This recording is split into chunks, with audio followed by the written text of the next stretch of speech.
Hello and welcome back, adventurers. This is Captain TTRPG, and today we're talking about Pathfinder 2nd Edition. Hello and welcome back, adventurers. I know it's been a very short time since my last video, but gotta strike now when BATTLECRY is just about to come out, so you've got all the information I can possibly give you up ahead of time, because I can't make an infinite number of videos, but boy, it feels like I'm trying sometimes. Anyway, with my new series just starting about the multi-class archetypes and ranking them, I wanted to go ahead and jump in here with the BATTLECRY multi-class archetypes and rank those as well. Hopefully you would go before this and watch that video real quick. I'll link it in the description below in case you haven't seen it yet.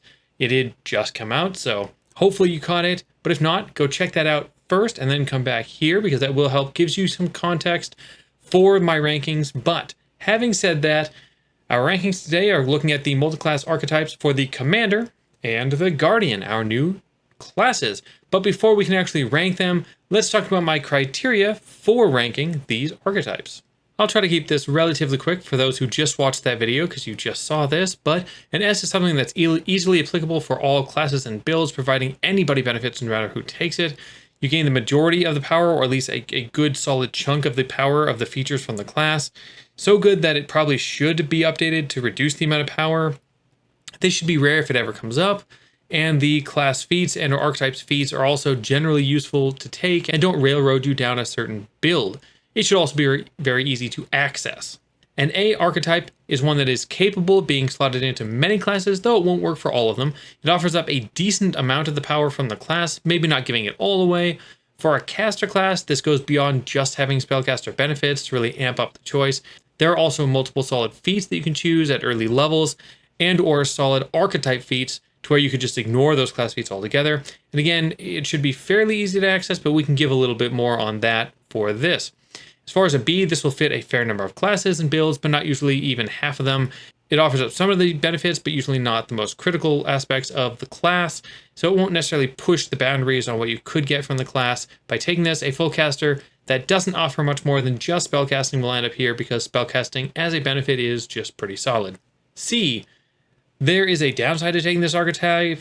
Though it is tough to overcome, sometimes the advantages can overcome the disadvantages of the archetype itself, and there might be still some solid stuff at early levels you can take advantage of. There also may be no downsides, but the upsides are just really challenging to get any benefit from, or just fits a very specific set of builds. And then there's D, which is why are you taking this? There are other archetypes that offer the same things, or this doesn't offer anything beneficial really from the base class, or what you gain from this is just so minimal that you're better off just taking some regular feats from like general feats or something to make up for it. I highly recommend rethinking taking these. Hopefully these don't come up very often. Okay, and so with that out of the way, let's go ahead and jump into our first multi-class archetype for today. Because I do alphabetical order always, we are doing the Commander. What are the requirements? Well, you have to have an intelligence modifier of +2 in order to take this. The dedication is going to give you a folio with 2 tactics, and you get to prepare one of those tactics per day. This can be from any of the mobility or offensive, so the level 1 tactics. You also gain a banner. This provides you the 30-foot emanation that the normal banner for the class does. However, it doesn't give you any boosts to, resisting fear effects or any of the will save stuff. However, it also doesn't mention any of the drawbacks, like the whole what happens when it breaks thing. It doesn't mention those, and it doesn't point to the whole feature. So I guess if your banner breaks, you don't have the same drawbacks, which is cool. Finally, you do get warfare lore as well. You don't gain the special uses of warfare lore that you do from being level 3 as a commander, but you still get warfare lore, and it's a really good lore to have, honestly. It comes in handy quite a bit. As far as the archetype feats you can take that kind of relate to features themselves, we have Tactical Excellence. This lets you add 2 more tactics to your folio, and you can prepare an extra one. So at this point, you would have 4 tactics, and 2 you can prepare each day, or of course you can still switch them like you can with 10 minutes downtime. These are all based, so these are your mobility and your offensive ones still. You can take this again, however, the same feat again at level 8 to get 2 more, up to 6, and now you can have 3 total prepared. But now you can take from the expert tactics, really opening things up for yourself. At level 12, you can take a feat that lets you become expert in your class, meaning commander class DC, and you get expert in warfare lore. You get something very similar at 18 for becoming master in both of those. And of course, starting at level 4 and level 6, and I talked about this in my other video, I won't go over these again. Yes, you can take low-level feats. What I am going to talk about are some of the feats you can take that I think are quite good, because Commander has good feats at low levels, and some will be held back from you, especially level 1 feats though, which is unfortunate. Some are held back because you have to have at least 3 tactics in your folio to take it, specifically to make it so you couldn't take it with the multi-class archetype feat here. But you'll be able to get them eventually, especially if you just add to your folio, which you probably want to do. So what are some of the good low-level ones? A lot of these, okay, all the ones I'm going to talk about are actually level 2 because they don't have requirement problems.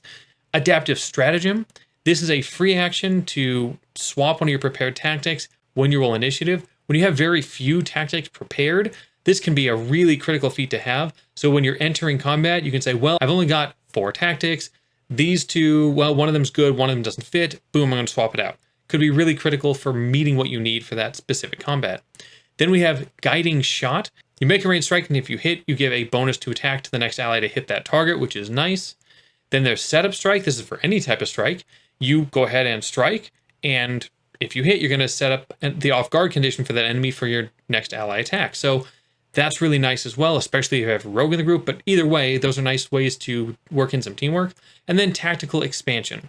This adds tactics to your folio, which is nice because even though it's not going to add more that you can prepare, you just need more in your folio, honestly. So the intelligence requirement is not very hard. First of all, there's a ton of marshals that use intelligence, and then we have a bunch of spellcasters that use intelligence as their primary ability score anyway, so fitting this in is just very simple, honestly. Tactics as a feature are really solid. Being able to get some just with the dedication up front is already great. I know it's not a ton with the dedication, but you get them, and you get the banner, of course, which is necessary for them, but you get it to come with it. I would think that you'd mostly stick with one action tactics, things like Gather to Me or Pincer Attack or Shields Up as, basic ones, and then Expert has good options as well. So they don't take much from your turns because you are trying to do other things, right? This isn't your whole game plan. And then keep in mind that you don't get to give an ally a reaction like commanders do get to. So they're going to have to use their own reactions if they want to take advantage of these. It might not matter much because you might have a lot of allies that don't have uses for their reaction anyway, which is great. Or this might just be better on what they can do. Between that and some really solid feats, making it easy to slip this into a whole lot of builds. Certainly not everything, but boy, can this fit on a lot of different characters. I think this is a solid A. You've gained most of the value of the class. You can almost play pretty close to as good a commander just by having this as you can with the full class. Not truly, mind you. I'm not trying to ignore the other stuff the commander does. But boy, you could have some really great features from your base class tied into some simple tactics to use. You'd feel pretty efficient like that. So yeah, feels like a great multi-class archetype. All right, well, was that the good one? And now we're leading into the bad one? I guess we'll find out with the Guardian. This has requirements of Strength +2 and Constitution +2. If you watched my other video, you know I don't love that. The dedication, you get trained in athletics, or replace it if you already have athletics you're trained in, and you get the class DC for Guardians. No surprise, that's pretty basic stuff we're always going to get. You also get proficiency in light and medium armor, assuming you don't have proficiency in both. If you do have proficiency in both, however, you get proficiency in heavy armor, which is really cool. These then advance when your other, so let's say you get the heavy armor version because you already had light and medium. When your light and medium advance, heavy goes up with it.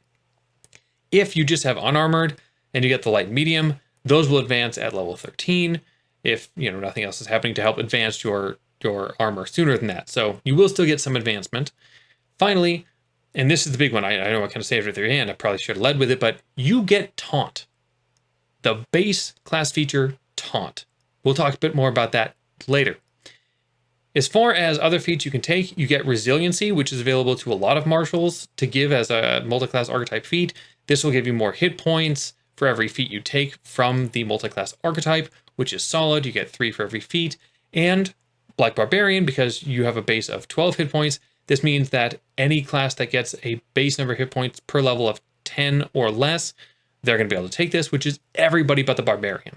So if you've got it on any other class, you can take this and get value out of it.